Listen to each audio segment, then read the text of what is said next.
Olá, eu sou Paulo Carvalho e esse daqui é o Do Que Fala. No programa de hoje a gente vai falar de Deuses Americanos, de Neil Gaiman. Deuses Americanos é provavelmente o maior romance do escritor Neil Gaiman, que também é super conhecido pelos quadrinhos e em especial pela série Sandman, que é fantástica. Em Deuses Americanos, o Neil Gaiman nos mostra como os mitos e religiões ajudam na formação cultural de um país. Mas tudo isso nos é mostrado a partir da história de Shadow Moon. Shadow Moon é um protagonista diferente. Ele é um cara bruto, forte, que vive um pouco à margem da sociedade, sendo que no início do livro ele está preso. Entretanto, ele está às vésperas de ser solto, esperando os últimos dias, quando uma tragédia acontece e ele é solto com uma certa antecedência, porque a sua esposa acaba falecendo num acidente de automóvel. A partir disso, somos apresentados ao personagem de Wednesday. No caminho de volta para casa, Shadow Moon conhece este senhor Wednesday. E a partir disso é introduzido num mundo em que os mitos, as histórias, as fantasias podem ser reais. O livro está fazendo sucesso porque está rolando uma série agora baseada no livro. E a série também está sendo bem legal. Mas o conceito principal por trás de Deuses Americanos é aquilo próximo ao que a gente já viu, por exemplo, no Peter Pan, quando a gente fala que uma fada morre sempre que uma criança diz que não acredita em fadas. Sabe esse conceito? Ele é o conceito-chave que a gente vê em Deuses Americanos.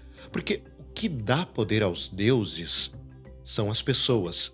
É a fé das pessoas. É a veneração. O que as pessoas acreditam? O que é importante para as pessoas? E a partir disso, a gente tem um duelo entre os deuses antigos e os novos deuses. O que são esses novos deuses? O que são importantes pra gente nesse mundo contemporâneo, nessa era de ciência? A mídia, a internet, as autoestradas? Enfim, essas coisas em que a gente dedica boa parte da nossa vida. Quanto tempo a gente não perde na frente do computador, na frente da televisão? Quantas vidas não são tomadas na autoestrada? Isso acaba gerando deuses, que são totens desses poderes, desses signos. E é interessante porque a isso é mostrado um contraponto entre os signos tradicionais que os deuses antigos representam e esses deuses novos.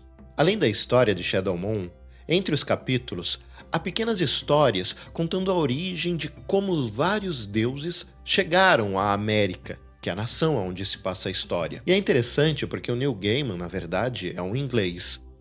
E ao fazer uma viagem pelas estradas dos Estados Unidos, ele se sentiu inspirado, e aí sim veio a ideia desse livro. Então, é uma road history, né? Uma história de estrada. E nessa estrada a gente vai conhecendo um pouco como esses diferentes imigrantes formaram um país. Porque os Estados Unidos, assim como o Brasil, é um país formado de imigrantes. E aí a gente vê o quanto esses mitos influenciam nessa formação de identidade americana. O Shadow Moon vai passar poucas e boas tentando se relacionar com esses deuses. Alguns desses deuses a gente pode conhecer mais, deuses egípcios, como Anubis e Ísis. Alguns deuses são mais obscuros pra gente, deuses muito interessantes, como Cernobog. Enfim, de qualquer forma, é interessante a gente ver essa relação desses deuses e tentando pensar, os valores mudam, os paradigmas mudam e assim morrem os deuses? Ou não, eles se transformam em outras coisas, eles se mesclam? Como é isso? Para o nosso protagonista, temos também uma história de descoberta, de busca de identidade, né? Como as grandes histórias acabam sempre tocando nesse tema da busca de identidade. E o Shadow também se questiona o quanto ele não dependia da antiga vida dele, que ele tinha imaginado. O quanto a nossa vida não é refém dos planos, dos sonhos que a gente acredita e o quanto a gente realmente vive para tentar conquistar esses sonhos. São conceitos um tanto complexos, Mas é interessante como eles são mostrados de forma lúdica nesse livro, sem nenhuma grande explicação, apenas a gente tentando sobreviver ao lado do Shadowmoon. É interessante a gente pensar o quanto mitos, deuses e conceitos são importantes para nós, na nossa formação, nas nossas sociedades, porque nós somos feitos de mitos, de certa forma. Vários conceitos em que a nossa sociedade se apoia são conceitos abstratos, são ideias e não coisas físicas, táteis. E essas ideias são muito importantes para descrever quem nós somos. Por isso, a construção dos mitos na formação de um país é tão importante. Enfim, é um livro bastante denso, tem muita coisa bacana. E se você gostou, quer saber um pouquinho mais, você pode ouvir o meu podcast, o Caixa de Histórias, que eu falei sobre deuses americanos. Agora, me conta, para você, o quanto os mitos influenciam na sua vida, no seu cotidiano? E o quanto você acha que a gente pode ser diferente a partir das mudanças de mitos? É isso, gente, e até a próxima!